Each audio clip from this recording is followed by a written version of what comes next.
All right, so for my lid, I found a way that I can use the dipping tongs. That way I've got less things touching it. I don't have any blank spots, at least I shouldn't.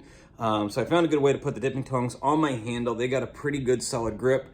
Same thing as before, hovering right above it, okay? And I dip it all the way in. This one I'm gonna go completely submerged with it, mainly because I want the handle to be covered also. So I'm gonna pour some of that glaze off as much as I can.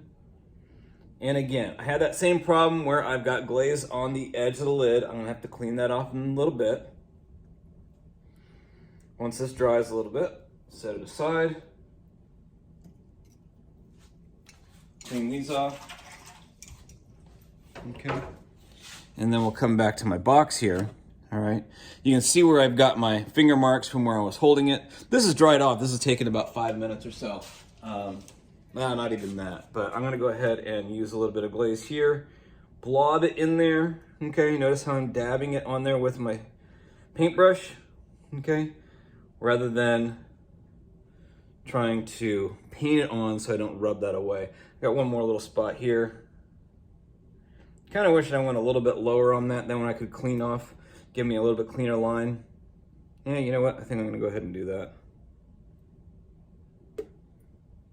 That way I've got good coverage all the way around, hopefully.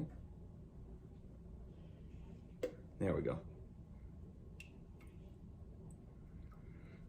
Covered that up. All right. So now I'm gonna go ahead and clean this off with the damp sponge. And you can do this at any time, okay? Damp sponge, all right? Very simply, just gonna give it one quick wipe here, okay? While it's wet is fine. As long as it's just a big surface like this.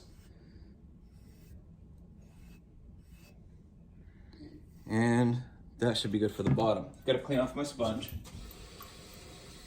You may have to clean your sponge frequently. If that's the case, so be it, okay? Do it as many times as you need. Make sure your sponge is always clean as you are glazing or as you are cleaning off the glaze on your project. As you can see, I've got a nice clean foot. I'm also going to go around and make sure I got a nice little edge there so that I've got a little barrier in case the glaze does decide to run on me. Okay, so you can see that right there, just a little barrier in case the glaze runs a little bit. That should slow it down.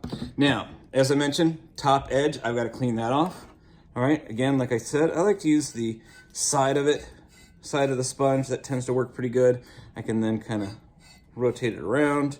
I'm not worried about the Celadon blue because the Celadon blue being translucent is going to get covered up, or is the black is going to overpower that when it's fired. So that's not a big deal. But I just want to make sure that I've got a nice clean line here so that I get nothing sticking to my lid or my box.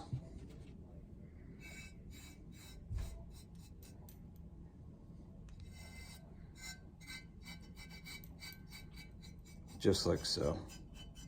Okay. So again, the edge there, not that critical, but there will be a little bit of a barrier there. You can kind of see it on this edge right here. Okay. But for the most part, nice and clean. The top of the box is clean.